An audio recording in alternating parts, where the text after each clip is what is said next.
Moi, mä olen Stefan Ostrand, 55-vuotias perheenisä. Mä tulen Länsi-Vantaalta, asun Kivistössä.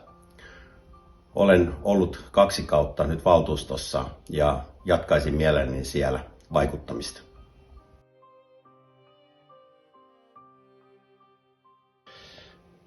Mua on kysytty, että miksi mä oon asettumassa ehdolle. Mä oon nyt ollut 2 kautta valtuustossa ja koen, että mulla on kokemusta. Ihmiset on pyytänyt mua asettumaan ehdolle. Mulla on hyvät kontaktit ja verkostot kaupungin suuntaan ja se on edellytys, että tätä tehtävää pystyy hoitamaan hyvin. On monta asiaa, mitä haluan edistää, mutta tässä 4 teemaa. Ensimmäiseksi turvallinen lähiympäristö on kaikkien oikeus. Turvallinen arki meille kaikille konkreettisilla teoilla, ei lupauksilla. Toiseksi autoilijan arkea helpottamaan tarvitaan pysäköintitilaa ja enemmän liikenneympyröitä sujuvoittamaan liikennettä.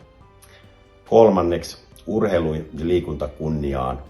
Me tarvitaan Vantaasta kasvava liikunnan voittajien kaupunki. Ja 4. Vantaa menestyy, kun yrittäjät menestyvät. Annetaan tilaa ideoille ja tukea yrittäjille. Äänestä minua numeroa 525.